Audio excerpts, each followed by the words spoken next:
Ayan, ano. So today, this is our fifth topic, ano, ng ating series na Think Ahead, ano. Ayan, okay? So may nag-comment, ano, nag-jacket ako kasi pagka yung brown daw kasi baka hindi ako makita. So, mag-jacket ka, PB, pagkasuot mo tong, ano, sakto, mag-i-speak ako. And yeah, tinake ko yung advice kasi baka daw hindi ako makita okay? But today, we will think ahead, and tell me what to do, God. Now, my question to you this morning, meron ba sa inyong nagsabi ng bagay na dapat mong gawin? Meron bang gano'n? Merong someone that who is coaching you or saying you need to do this thing? Meron bang tao na nagsabi sa inyo ng ganyan? Meron bang nagko-coach sa inyo ng ganyan? Or sometimes, sa panahon natin ngayon, in our world today, napakabilis ng malaman or minsan, madalas, madali mo nang malalaman kung ano yung gagawin. Tama? Actually, yung mga kabataan ngayon, napakasimple lang. Ano sabihin nila? Alexa, tell me what to do. Or Siri, what is the meal for today? Or how can I cook this? Or how can I do this? Di ba? Napaka broad na kapag sinasabing tell me what to do. Or napakadali nang sabihin or isipin kung paano gagawin yung isang bagay. Tama ba mali? Pero, bakit kaya andyan na lahat ng materials natin, especially, sino dito, actually ito, lagi natin sinasabi, sino dito laging nagplan mag-diet? Yan, nagplan mag-diet. Wala. Actually, yung diet, okay, madali mo na malaman, what is diet? Di ba, nakalagay na yan sa Google, and then, anong gagawin ko para ako ay pumayat? Okay? Ano nangyari? Di ba? Lahat ng suggestion lumabas saan? Sa Google, and actually, mamimili ka na lang doon nung kung ano yung mag-fit sa'yo. But sometimes or somehow, hindi natin pa rin ito nagagawa. Bakit kaya? Masarap kumain or madalas we skip or doing something na gusto natin talaga. But today, kung ikaw tatanungin ko or tatanungin mo to sa Diyos, tell me what to do. Or Lord, please reveal me kung ano yung gagawin ko ngayon or ano yung gagawin ko in the future. Sino na ganyan minsan? Sino ganyan? Lord, anong gagawin ko bukas? Anong gagawin ko in the future? Anong gagawin ko in the next day? Or my goal? Or anong gagawin ko para maabot ko yung bagay na gusto ko? Amen? Meron bang ganyan sa inyo?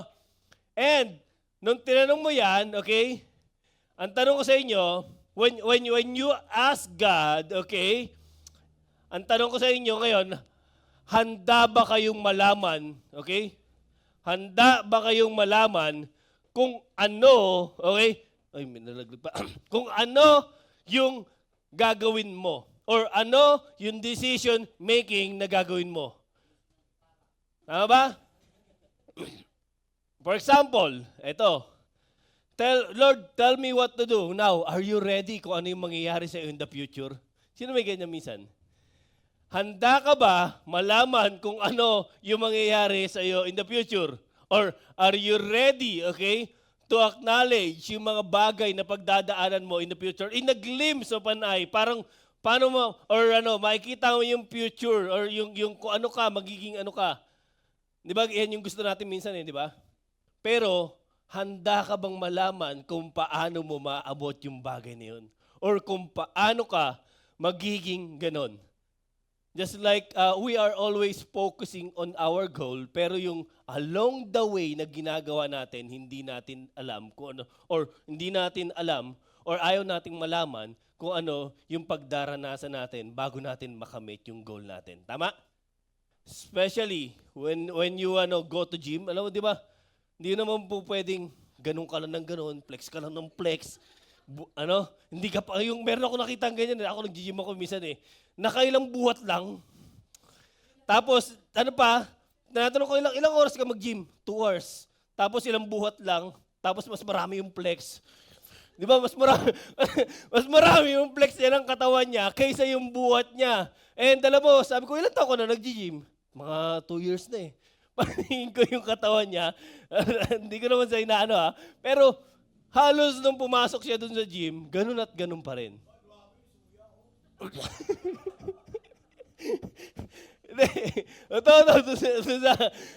Nag-gym ako sa Pateros, nag-gym ako din dito sa ano. May mga ganung tao na parang, anong ginawa nito? Parang, inisip-isip ko, nag-gym to.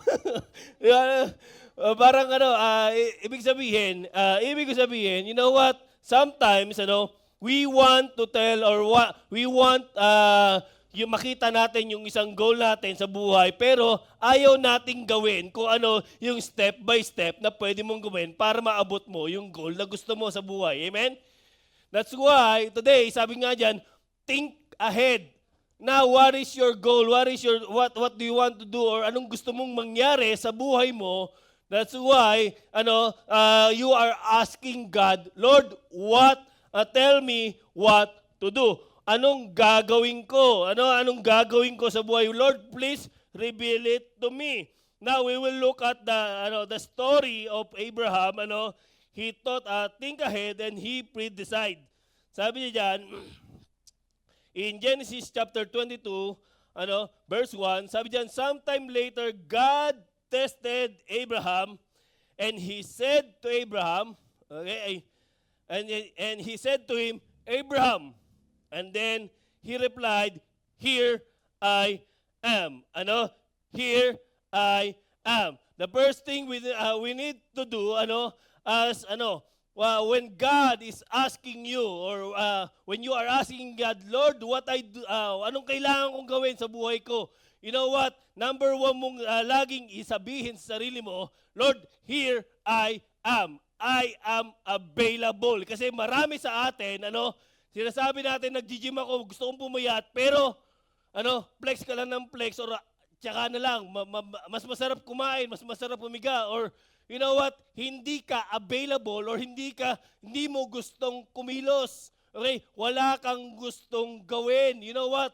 First thing to do is, you need to say to yourself, Lord, here I am. Kapag ikaw ba tinawag ng Panginoon, nagpagawin yung isang bagay, handa ka ba? Sino dito pagka tinawag ng Diyos, Lord, wait lang ha. Di ba? Lord, wait lang, ano pa ako hindi pa ako tapos sa aking ginagawa. Or Lord, teka lang, meron pa akong pinagdadaanang problema. Di ba madalas sa ating ganyan, we are always delaying, okay, yung obedience natin sa Panginoon. Ako, yung hintayin na parang minsan pagka yung anak ko, pagka inutusan ko, sabihin sa akin, saglit lang pa. Ang hirap, ang sakit. You know what? Sabi ito, alam mo, yung obedience, sabi delayed obedience is still disobedience. Kasi, alam mo, dapat ikaw, okay, you need to say, Lord, pagka tinawag ka ng Panginoon, nagagawin mo isang bagay, you need to be available. Mahirap sa atin, alam mo, nakakalungkot, may gusto kang bagay or gusto kang gawin sa buhay mo, pero lagi mo sinasabi yung manya na habit natin. Tama? Gusto mong, may goal ka sa buhay mo, pero you are always delaying it. Di ba? You are always saying, next year na lang. Sa susunod na lang. Di ba? Sa susunod na lang ako magda-diet. Sa susunod na lang ako mag-aaral. Sa susunod na lang ako magsisipag. Sa susunod na lang ako gagawa or kikilos. You know what, mga kapatid? First thing to do is you would say, Lord, here I am. Okay? Yan ang sinabi ni Abraham. Ibig sabihin nun, henini. It is an offer of complete availability, of total readiness to serve. Answer without knowing what are being asked. Ibig sabihin, alam mo yung you are always ready. Alam mo, kapag sinabi or ginawa or hinanap ka ng Panginoon, Lord, here I am. Kumbaga, hindi mo sabihin, Lord, busy pa ako. Lord, may goal pa ako. Lord, i-bless mo muna ako. Di ba? Alam mo, whatever circumstances na pinagdaraanan mo ngayon or nasaan ka man ngayon, once na tinawag ka ng Panginoon, you need to be available. Ibig sabihin, you need to set aside all of your problems, okay? All of your things, okay? And you need to focus to God. Kasi, alam mo, ito yung pinaka-struggle ng mga mananampalataya ngayon. Ito yung pinaka, hinahanap ng Panginoon. Yung without asking any or hindi mo na kino-question yung Panginoon sa mga nangyayari sa iyo. Basta ang alam mo, pag tinawag ka ng Diyos, ready ka. Alam mo, ito yung lagi kong sinasabi dito sa City Light. Alam mo, sometimes, nanawa na kami mag-announce ng mga, alam mo yung ministries. You know why? We are always asking kung sino yung pwede. Kasi siyempre, pwede akong mag-serve. Sabi ko pwede akong mag-serve sa music. Pero hindi para sa akin yung music eh. Available kami. Available yung ibang tao para sa yan. Pero you know what? Magaling ka nga sa isang bagay, pero hindi ka naman available. Do you get my point? Available ka nga sa isang bagay, pero hindi ka naman available. Magaling ka magturo, magaling kang kumanta, magaling ka sa isang bagay, pero alam mo, lagi mong dahilan is busy.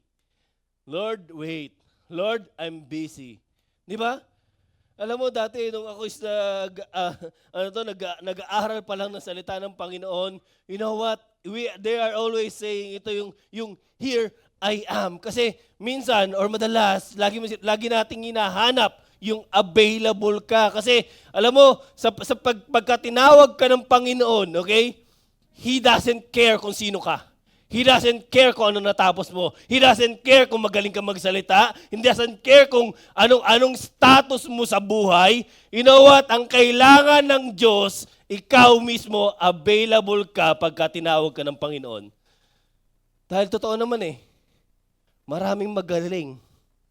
Di ba? Nakapansin nyo nga ako, hindi naman ako magaling magsalita Pagka nag-i-English nga ako, laging sinasabi ng asawa ko, mag-Tagalog ka na lang. Kaya minsan, nagtataglish ako Minsan pagka hindi ko na alam, gusto ko sabihin yung isang bagay, hindi ko masabi ng directly, kasi hindi naman ako magaling mag-speak Di ba? Iniiwasan ko dati mag-report But you know what? Sabi ko, Lord, andito, here I am. Hindi ko alam kung paano, or hindi ko alam kung anong gagawin ko, Lord, pero Lord, andito ako, available ako, Lord, please use me. Amen? Alam niyo mga kapatid, ito yung nakakapanghinayang lagi sa atin. You know what to do. You know you are experienced with something, pero minsan hindi mo kayang gawin kasi hindi ka available. We are always announcing all of the ministries. Pero alam mo, ang hirap pagka sabihin mo, ay kailan ba yan? Diba?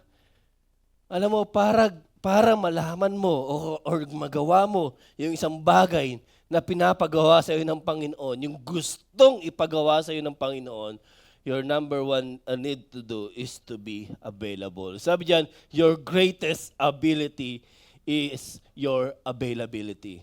Because most of the time, alam mo mga kapatid, pagka tayo is na busy na, pagka tayo is may ginagawa na, alam mo, minsan hindi na natin napapriority yung gustong ipagawa sa atin ng Panginoon. You know what?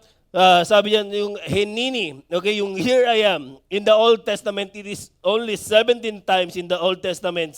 Sabi niyan, nung tinawag si Abraham was first, and then sabi niya si Moses, respond to his calling from a burning bush, nung time na nagpakita ang Panginoon sa kanya, and then kay Samuel, young boy in the temple, when God calls out. Alam mo, ito kasi yung pinakamani. Alam mo, lahat ng mga tao dun sa Old Testament, yung mga ginamit ng Panginoon, mightily, they are available. When God called them, they are always saying, yes, Lord. Yes, Lord. Here I am. Tanong ko sa inyo, pagka kayo tinawag ng Panginoon, Kaya mo bang sabihin na, Lord, andirito ako.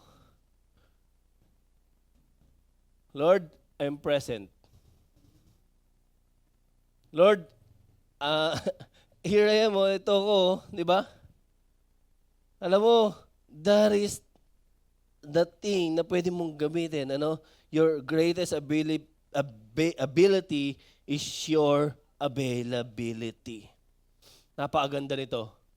Kasi maraming magagaling, pero they are all busy. Maraming magagaling, pero they are in a good or hindi mo na sila maistorbo. You know what, mga kapatid? When we are serving the Lord, when God told you to do something, you need to say, Lord, I'm available. Pwede mo sabihin sa katabi mo, huy, maging available ka na, di ba? Natawag ka na ng Panginoon, Kasi maraming bagay, maraming way para mag-serve tayo sa Panginoon. You know what? Before, sabi ko nga alam mo, dati, lagi naming kasama ito nung time na nagsiserve pa lang kami sa Panginoon. You know what? This is the problem. Nung kabataan kami, sabi namin noon, Lord, we don't have money, but we want to serve. Di ba? Kasi nung time na nandun kami sa walang-wala, sa ministry na walang-wala, nung time na nandun kami, nagmi-meeting lang sa Makati Park, and ang dami namin gustong gawin sa ministry. Lagi namin sinasabi, Lord, wala kaming pera, pero andirito kami. You know what? In the next stage, ano na nangyari? Ito na yung next stage. You have now the money. You have now the resources. Meron ka ng, pera para pagandahin yung ministry to serve the Lord. Kasi di ba dati, we are walking by faith. Ngayon, meron ka ng motor, meron ka ng sasakyan. But right now, you are not available. Di ba? And someday, alam mo, ito yung pinakamasakit. Pag tumanda ka na, you are saying, Lord, I'm available. Pero uugod-ugod ka na. Taas na yung sugar mo. High blood ka na. May gout ako. Pero, alam mo, next stage, you know what, mga kapatid, right now, I'm praying, Sana, kahit na anumang circumstances alam mo, mas gusto ko, minsan nakakabilib pa nga yung may mga sakit or may mga iniindang, na still they are serving the Lord. Di ba? Alam mo, sana wag tayong umabot sa ganyang stage. Kasi, yung stage na yan, all the time, sana lagi kang available para sa Panginoon. Amen? Ako, gamitin mo lahat ng resources mo, ng lakas mo to serve the Lord. And then sabi dito, tignan natin yung story ni Abraham. Early in the next morning, Abraham got up and loaded his donkey. Di ba nung tinawag siya ng Panginoon, ito yung story ni Abraham medyo matanda na talaga siya nung tinawag siya ng Panginoon, and then si Sarah is barren, wala silang anak. And then nagkaroon sila ng anak, which is si Isaac. And then sinabi sa kanya ng Panginoon, okay, you need to get up, and then punta kayo dun sa bundok, and then dali mo yung anak mo. Okay, and then you will offer it to me. Yan yung pinaka-context nung kay Abraham. And then, okay, early in the next morning, Abraham got up and loaded his donkey. He took with him two of his servants and his son Isaac. Okay, yung kaisa-isa niyang anak. And when he had cut enough wood for the burnt offering, he set out. He went for the place God had told him about. And Isaac spoke, okay, and said to his father, Father, yes, my son. Abraham replied, the fire and wood are here. Okay?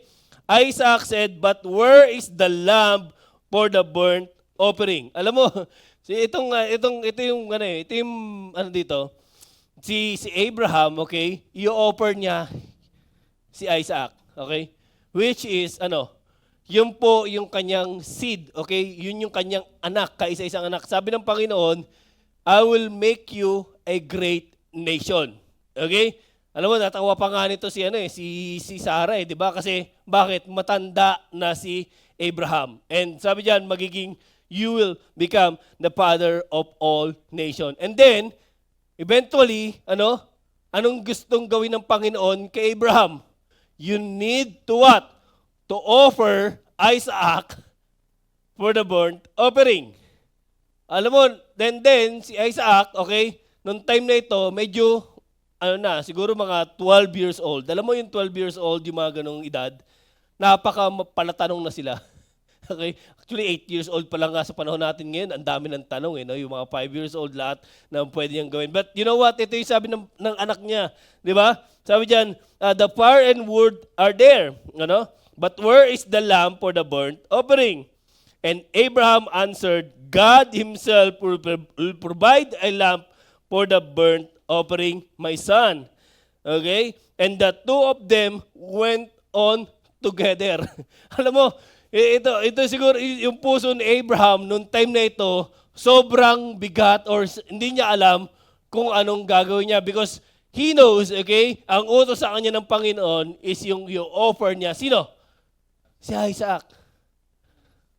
If God, okay, ito kasi itong madali sa atin eh. If God is told to do something, ang madaling sundin yung Panginoon pag gusto mo yung mangyayari. Tama mali? Tama mali. Pagka gusto mo yung result or gusto mo or yung bagay, meron kang gusto na gawin or sa Panginoon, alam mo, madaling mag-obey. Tama mali?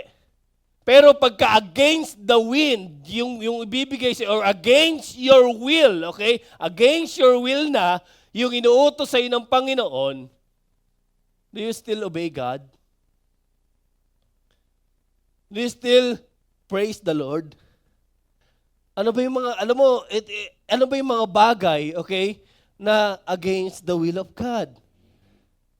I mean, against your own will. Kasi minsan, we are always saying, Lord, this is all I want. But Lord, ano ba yung hinihingi sa'yo ng Panginoon, okay, to do His will?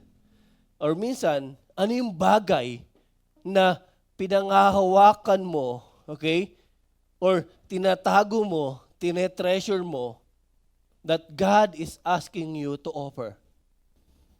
Ano yung bagay na gusto ng Panginoon bitawan mo at makita yung puso mo that you are obedient to Him? Alam mo, yan yung question, yan yung sa atin ng Panginoon eh. Madali kasing sumunod kapag madali yung bagay na pinapagawa ng Panginoon. Pero pagka sobrang hirap na, ang hirap ng sumunod. Tama? Alam mo, madaling sumunod, just like what happened to our yun dun sa Islam, ang daling sumunod kapag okay yung teacher, supported yung teacher. Pero alam mo paano namin susundin yung Panginoon? Alam mo merong mga hindrances or may mga bagay na naghahadlang, 'di ba? To do God's will. Tanda mo to. Lagi itong sinasabi namin ni Pastor John. You know what? Kung yung ginagawa mo walang sumisita, okay? Or walang nakakapansin ng ginagawa mo para sa ministry, alam mo, questionin mo yung sarili mo kung tama pa ba yung ginagawa mo. Baka mamaya, sinasabi mo, I am doing this for the Lord, pero mamaya ginagawa mo na yan para i-praise yung sarili mo. Mga kapatid, we need to be careful. That's why, alam mo, when Abraham said, Lord, I will surrender it all to you.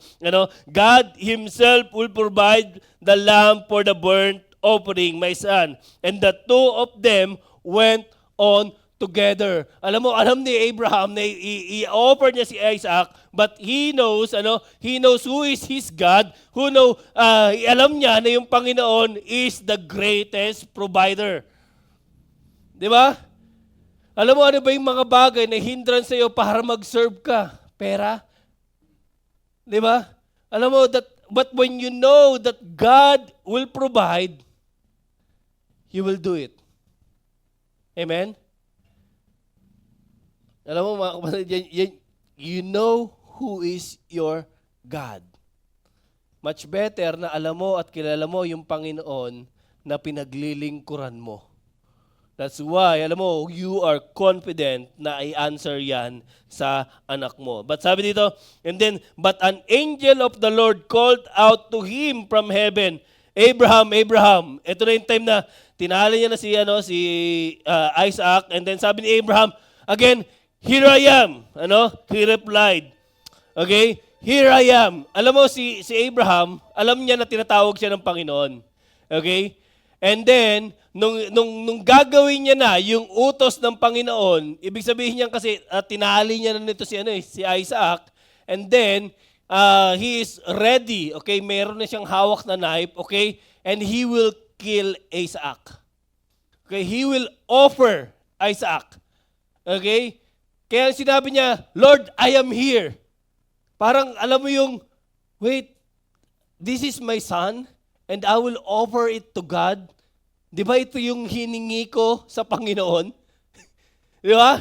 This is very precious to me, but God sees the heart of Abraham. And sabi niya dyan, do not lay a hand on the boy. Di ba? He said, do not do anything to him. Now I know that you fear God because you have not withheld from me your son, your only son. Ibig sabihin, nakita ng Panginoon yung Diyos ni Abraham na alam mo na kaya niyang sundin kahit na anumang gustuhin or anumang gawin ng Panginoon para sa kanya. You know what? Sometimes in our life, I was always thinking of this thing. Alam mo, meron minsan madalas sinusubok tayo ng Panginoon na kahit na magkokos, okay, ng value or precious thing in our life, you know what? We will obey the Lord. That's why sabi ito, obedience is better than sacrifice. Alam mo, obedience is better than sacrifice. You know what? Ang gusto ng Panginoon, yung obedience mo, yung pagsunod mo sa Kanya, kaysa yung offering na ibinibigay natin sa Kanya. Because kahit na napaka-precious niyan para sa atin, ang gusto ng Panginoon makita yung puso mo na sumusunod sa Kanya. That's why sabi diyan, obedience leads you toward God and disobedience drives you away from God. You know what, mga kapatid, pagka ikaw nagdi-disobey ka sa Panginoon, you know what? This is what, alam mo, iniisip ko to eh. Ano kaya kung hindi inoffer ng ni Abraham yung anak niya na si Isaac at hindi niya sinunod si Lord? What will happen? Alam mo, hindi mangyayari yung will sa kanya ng Panginoon na what is the Father of all nations. You know what? Hindi mangyayari yan. Alam mo, hindi mangyayari yung bagay na yan kay Isaac or kay Abraham. Hindi siya magkakaroon ng title na the Father of all nation. Okay?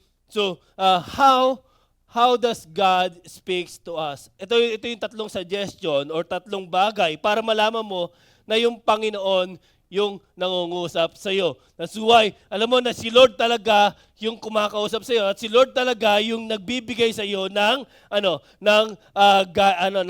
guidance or si Lord talaga yung kausap mo. That's why, mga kapatid, we need to be careful. Ito yung tatlong bagay, how does God speak to us? Number one, sabi diyan, sometimes God directs us clearly. Sometimes God directs us clearly. In Timothy chapter 3 verse 16 to 17, sabi dito, all scriptures is God's breath and is useful for teaching, rebuking, correcting, and training in righteousness, so that the servant of God may be thoroughly equipped for every good work. Ano naroon ko sa inyo? Alam mo, sabi diyan, all scriptures is God's breath and is useful for teaching, rebuking, correcting, and training in righteousness. Mga kapatid, alam mo, ang problema sa atin, that's why hindi mo masunod-sunod yung Panginoon, hindi mo kasi siya alam kausapin. You know what, mga kapatid, the first thing to do or to acknowledge God is to read your Bible. Sabi diyan, all scriptures is what? God's breath. Alam mo, this is the very powerful thing, when you read the Bible, okay? Sabi nga nila, nalalaman mo yung kasalanan mo or nalalaman mo kung sino ka sa harapan ng Panginoon. You know what, mga kapatid, that's why, yung pagbabasa ng salita ng Panginoon is napakahalaga. Hindi mo alam kung ano yung sinasabi sa iyo ng Panginoon. Bakit? Kasi hindi ka kumakausap sa Panginoon. Alam mo, ang sabi diyan, di ba, paano mo masasabi na kinakausap mo, di ba, sabi diyan, pagka nag-uusap is what? You are talking and then God is talking to you. Dapat, ang sabi diyan, ang conversation is two-way. Okay? Two-way dapat yan. Ibig sabihin, kinakausap mo yung Diyos sa panalangin, and then paano ka kakausapin ng Diyos? By reading His Word. Now, if you are not reading His Word, God's Word, you are only talking to God. Ibig sabihin nun, ikaw lang yung nagsasalita, anong tawag sa'yo? At pagka walang kumakausap sa'yo, ikaw lang yung sasalita, anong tawag sa'yo? Anong tawag sa'yo? Ikaw lang yung nagsasalita. Parang hirap nun, no? Lahat ng sinasabi mo, okay? Sa kabilang linya, you are only telling, pero walang response. You know what? Bakit? Kasi hindi mo alam or hindi mo binabasa yung salita ng Diyos. Hindi mo alam basahin yung salita ng Diyos because it is very clear. Ano ba yung utos sa atin ng Panginoon? You know what? Love the Lord your God. Diba? Love your neighbor as you love yourself. Love your enemies. Diba? It is very clear. Take up your own cross, deny yourself, and you cannot serve God and money. Seek justice. Alam mo, lahat ng bagay, mababasa mo sa Panginoon. There's a war, di ba? There's forgiveness. Lahat lang yan, pwede mong mabasa sa salita ng Panginoon. Alam mo, sabi nila, Pastor, meron ba dyan love story? Yes! Maraming love story sa Bible. Di ba? Kasi yung iba, alam mo, yung panahon namin, yung mga yung may mga booklet, sino ba yun, yung mga love story na parang may pocketbook yun, may mga inabot pa ako noon na nakikita ko yan, nasa bag mo, pocketbook. Tapos alam mo, dami niya nabasa doon na mga love stories or ewan ko, sino ba nagko-collect up? May nag-collect ba nun?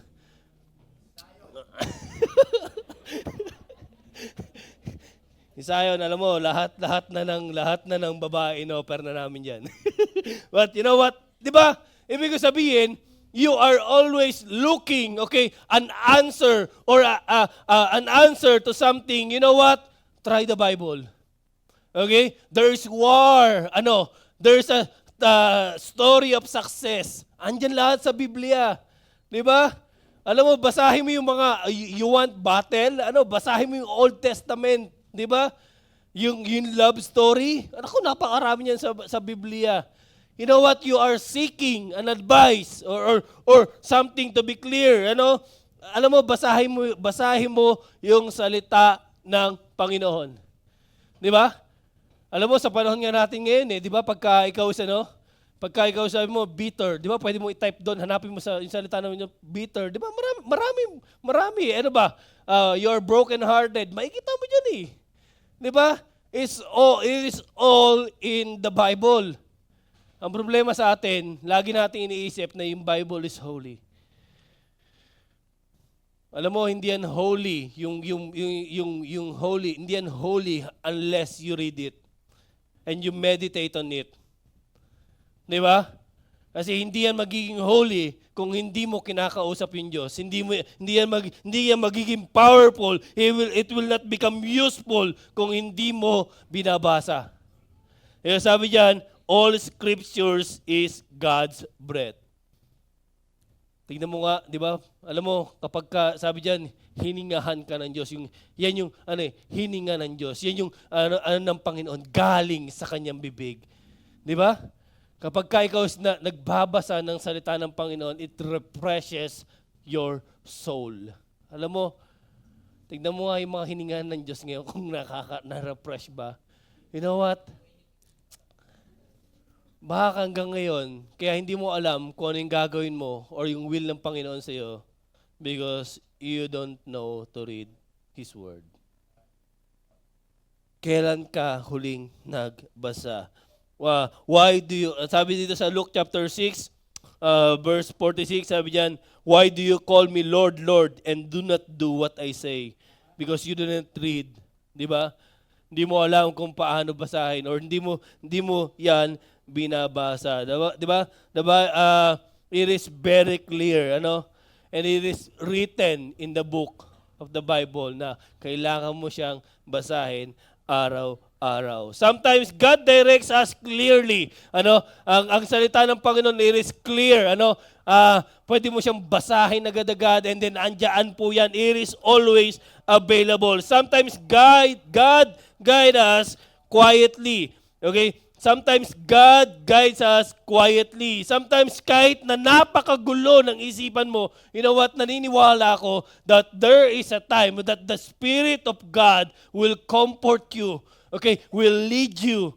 Na-experience mo ba yan? Na kahit na anong problema na dumating sa buhay mo, that sometimes you need to have a quiet time.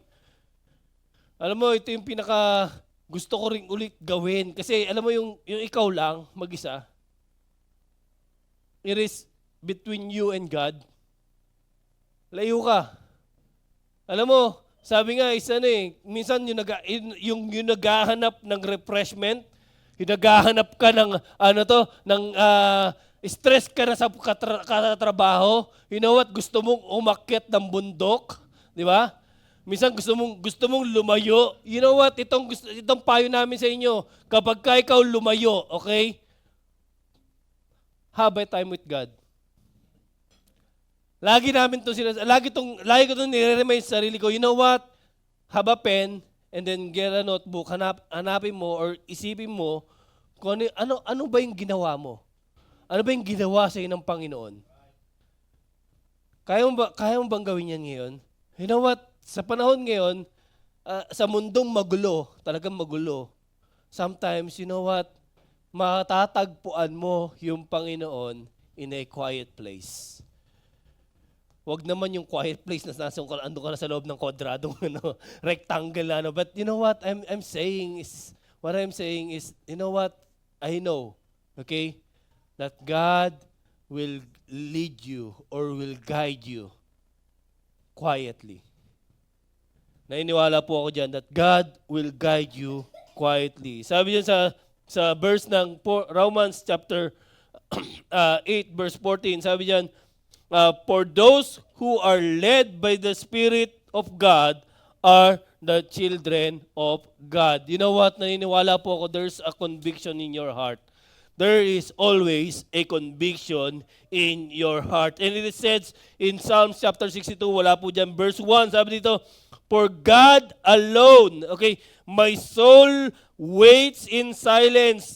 From Him comes my salvation. He is my rock and my salvation and my fortress. I shall not be greatly shaken.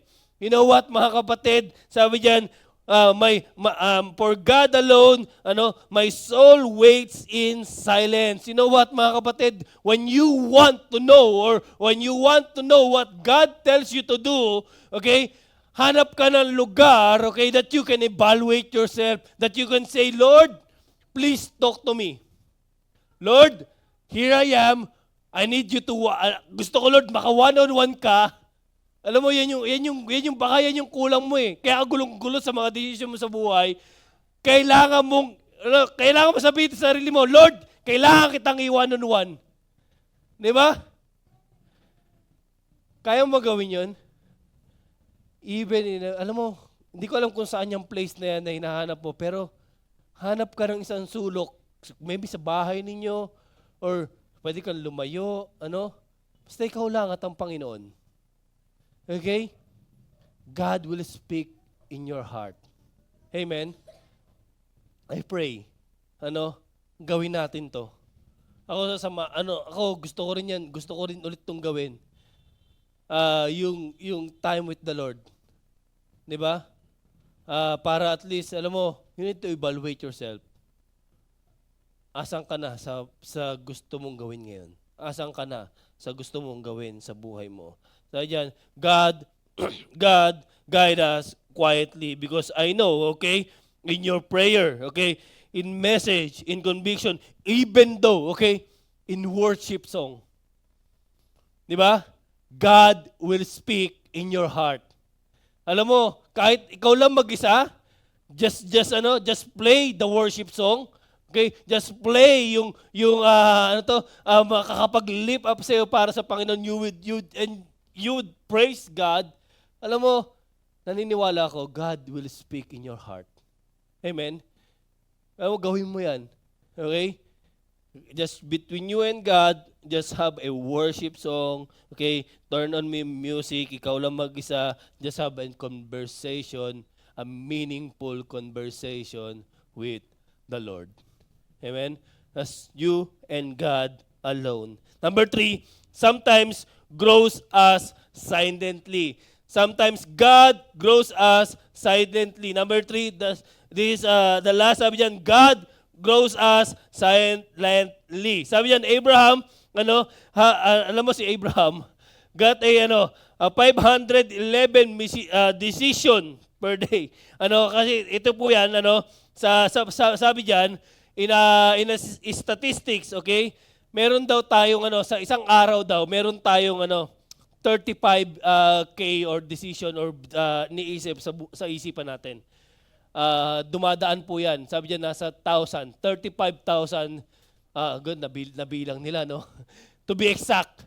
Kasi every time, every minute, or every seconds in your life, meron kang iniisip sa buhay mo. Tama? Meron dumadaan na iniisip. Minsan nga natutulala ka na lang, bigla ka na iisip, and meron kang problema na dumarating sa iyo. Kaya minsan yung mga natutulala, meron pong ibig sabihin niya naka 35,000 na yung dumaan na problema sa kanilang utak. You know what? And then, okay, times mo yan sa 365 days and times mo yan kung ilang taong ka na. Okay? Yan po yung ginawang pag-iisip ng utak mo. If you are if you are 40 years old, ibig sabihin yan, you have a 511 million thinking, okay? Na nag-isip ka. You know what? Ano bang good thing about that? Ano bang good thing about that? Alam mo, ang good thing when you think about something or alam mo, unti-unti kang binabago ng Diyos and it grows you more. Tama? Alam mo, sa panahon natin ngayon, kung hindi mo ginagamit yung utak mo or hindi mo ginagamit or hindi ka nahasa, you know what? Hindi ka mag-grow. That's why, yung sinabi ko sa inyo kanina sa gym, if you go to gym every day, then hindi mo ginagamit yung muscle mo, okay, hindi ka nagbubuhat, ibig sabihin yan, you only go to the gym, pero hindi nag-grow yung muscle mo.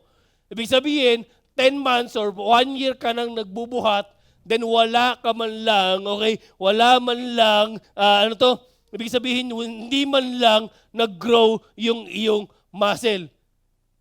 Pinagmamalaki mo na nag-gym ka, then walang nakitang resulta, ibig sabihin, hindi nag-grow. Ibig sabihin, hindi nagpa-function na maayos yung Alam mo, kaya napaisip ba kayo nito? Bakit sa gym ang daming salamin? Ha? May salamin tayo dyan, ha? Tatanong nyo ba yan? Bakit sa gym maraming salamin? You know what? Hindi lang para i-flex. Alam mo, totoo, hindi lang para i-flex yung muscle mo dyan. Para makita mo kung saang bagay or parte ka pa nagkukulang. Alam mo, yung doon sa Taguig, yung isang trainer doon, sabi ko sa kanya, bakit, sir, iba yung mo? Kasi nag-i-squat lang ako, tsaka yung ang tawag doon, yung pinupush lang yung paa, yung leg press lang. Then, nakita ko siya, may yung ganun niya, yung ganito niyang yung lunge niya, okay, hindi ko na ito tuloy. Iba!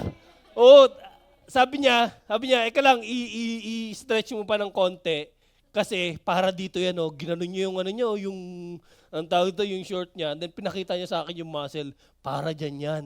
Di ba? Sabi ko, talaga. Tinignan ko yung ganun ko, kaya pala, okay, kahit na anong gym ko, or anong gym ko, hindi lumalaki yung dito. Ibig sabihin, malaki naman, nakikita ko na yan eh. Ibig sabihin, wala yung muscle. So kaya pala meron dong salamin, kasi napakaraming salamin, kasi para makita mo yung angulo. Kasi nakikita mo lang minsan dito sa harap eh. 'Di ba? Kaya meron yan diyan. Tignan mo maigi. 'Di ba? Kapag ka-flex mo kasi, ayan lang nakikita mo eh.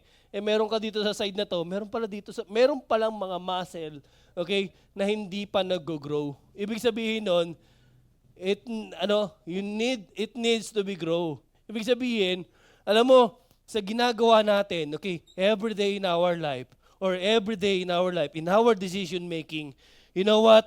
Sabi nga eh, kung hindi ka nagkakaroon ng problema at hindi ka nag-iisip, ibig sabihin yan, okay, yung taong wala nang iniisip na problema, ibig sabihin yan, you are immatured. Di ba? Hindi ka nag-grow. You ignore the problem, hindi ka nag-grow. Alam mo, kaya maraming mga immatured na Christian, hindi ka nag-grow. Tama, mali? Kaya hindi mo pinractice yung bicep of your appendicitis, di ba? Hindi mo yan in exercise at sinabihan ka lang ni Pastor John, kamusta? Nagalit ka na. Di ba? Di ba? Ibig sabihin, hindi natin nalalayan, okay? We need to grow everything or every part in our lives. You know what? The way you think, spiritually, physically, mentally, okay? Hindi mo alam, once nagdumadaan ka sa problema or trials or pagsubok or training, unti-unti ka nag-grow. Hindi mo lang nare-recognize na nag-grow ka unti-unti kasi iba yung nasa thinking mo. Diba? Iba yung goal mo. You know what? Na-experience mo ba minsan parang yung iba pa yung nakapansin na nag-grow ka na pala? Diba? Kasi sabi nga ni Pastor John noon eh, ang thinking ko lang sa inyo nung nakita ko kayo, yun na yun eh. Diba? Kaya nga nung nakita niya si Sheena, ang alam niya doon, kabataan pa, kakasal na eh. Diba? Nagsusunod agad ha. Diba? Ibig sabihin, you know what? Nag-grow ka. Amen? Alam mo, hindi mo alam kung bakit tinatanong mo yung Panginoon, Lord, bakit ko to pinagdaraanan? Bakit ko to pinagdaanan? Bakit ako binigyan, Lord, ng problema to? Pwede naman siya. You know what? You need to be thankful kasi ikaw yung nag-grow, hindi siya. Amen? Bakit ako, Lord, yung nagkaroon ng problema? That's your advantage. Ikaw yung nag-grow, ikaw yung nag-matured. Ang problema, kung yung problema ang binigay sa'yo ng Panginoon, hindi mo inisip at hindi mo siya sinulusyonan, hindi ka nag-grow. That's why, always remember, okay, when you have a problem, it is your opportunity to grow. It is your opportunity to become a matured Christian. That's why hanggang ngayon, hindi pa binibigay ng Diyos yung panalangin mo. You need to pray more. Di ba? You need to ask more for God. You need to, God will reveal you something, okay? That's why, until now, you are not serving or you are still there. Kasi hindi mo pa nakikita yung binibigay sa'yo ng Panginoon na, ika lang, nag-grow ka na. Hindi na ikaw yung dating kilala ko. Hindi na ikaw yung dating tao, na napakamatampuhin. Hindi na. Di ba? Kaya be thankful. Pag sinasampal namin kayo ng katotohanan, di ba? Nice one, JP, di ba? Dati, ilag na ilag kay PJ yan eh. Ngayon, sinisisi ko na ni PJ. Lumabas na. But you know what? Bakit? Takes time to grow. It is your opportunity to grow. So why, Lord, tell me what to do. You know what? You need to talk to Him. You need to ask to Him. And sometimes, you know what?